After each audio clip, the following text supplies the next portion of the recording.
नमस्कार दोस्तों। पश्चिम बंगाल में कुछ समय बाद इलेक्शन है। पश्चिम बंगाल की सीएम ममता बनर्जी बुरी तरीके से बौखलाई हुई है। क्या है उनकी बौखलाहट का कारण? आखिर क्यों वो भारतीय जनता पार्टी पर इतनी हमलावर हो रही हैं? चलिए इस वीडियो में आपको यही बताते हैं। पश्चिम बंगाल कुछ समय बाद विधानसभा चुनाव का साक्षी बनने वाला है। भले कांग्रेस और वाम दल जो भी दावा करें, लेकिन चुनाव की तस्वीर एकदम साफ मानी जा रही है। पिछली बार मात्र 3 सीटों पर सिमटी बीजेपी और सत्ताधारी टीएमसी के बीच ही इस बार मेन मुकाबला समझा जा रहा है।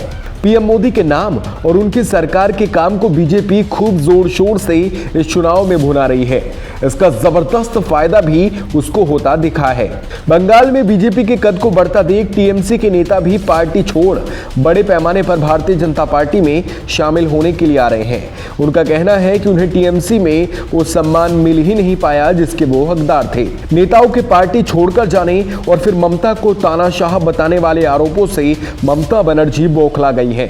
उन्हें समझ नहीं आ रहा कि डूबती सत्ता की नैया को पार लगाने के लिए वो आखिर करें क्या। अब वो अपने उन्हीं नेताओं को कोसने में बिजी हैं जिन्हें कभी वो अपना दुलारा समझती थी।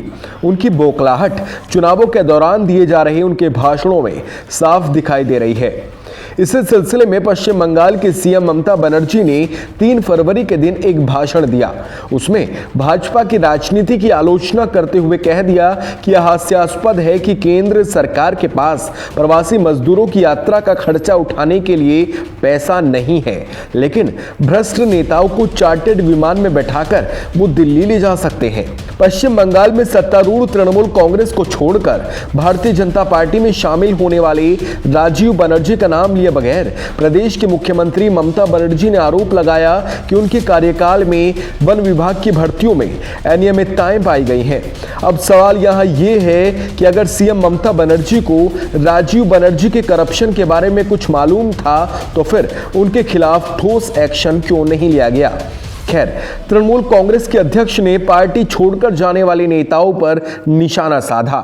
उनकी तरफ से कहा गया कि आगामी विधानसभा चुनाव में इन नेताओं की हार होगी और चुनाव के बाद इनकी दुकानें बंद हो जाएंगी। उन्होंने कहा कि एक व्यक्ति जिसके पास वन विभाग में वन सहायकों की भर्ती की जिम्मेदारी थी, वो भ्रष्ट गतिविधि में संलिप्त पाया गया। हम इसकी जांच करेंगे, हर चीज की जांच की जाएगी। वो व्यक्ति भ्रष्टाचार में लिप्त रहने के बाद अब भाजपा में शामिल हो गया है और दूसरों को भाषण दे रहा है। आपकी जानकारी के लिए बता दें कि राजीव बनर्जी पिछले सप्ताह तृणमूल कांग्रेस को छोड़कर भाजपा में शामिल हो गए थे। राजीव ममता सरकार के पूर्व वन मंत्री हैं। सिर्फ यही एक वजह नहीं है। ममता बनर्जी का मानना है कि उनकी चुनाव में असली टक्कर भाजपा से है। यही वजह भी है कि वो भाजपा पर इन दिनों ज्यादा हमलावर हैं। तृणमूल कांग्रेस छोड़कर भाजपा के पाले में जाने वालों की आलोचना करते हुए बनर्जी ने दावा किया कि सिर्फ लालची लोग ही भाजपा में शामिल हो रहे हैं। उन्होंने कहा कि वे लोग जो पार्टी छोड़कर जाना चाहते हैं उन्हें तत्काल चले जाना चाहिए।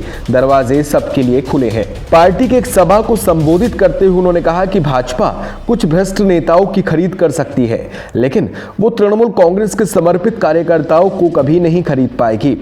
बनर्जी ने भाजपा में टिकटों की बिक्री का दावा करते हुए कहा कि उनकी पार्टी कड़ी मेहनत और समर्पण का सम्मान करती है। ममता बनर्जी इतनी बौखला गई कि उन्होंने देश की संसद से पास हुए नागरिकता कानून को मानने से ही इनकार कर दिया। उन्होंने लोगों को आश्वस्त करते हुए कहा कि उन्हें बंगाल में रहने के लिए भाजपा के सर्टिफिकेट की बिल्कुल जरूरत नहीं है। उन्होंने साफ कह दिया कि मोदी सरकार लोगों को उनकी जमीन से हटाने में सक्षम नहीं हो सकती।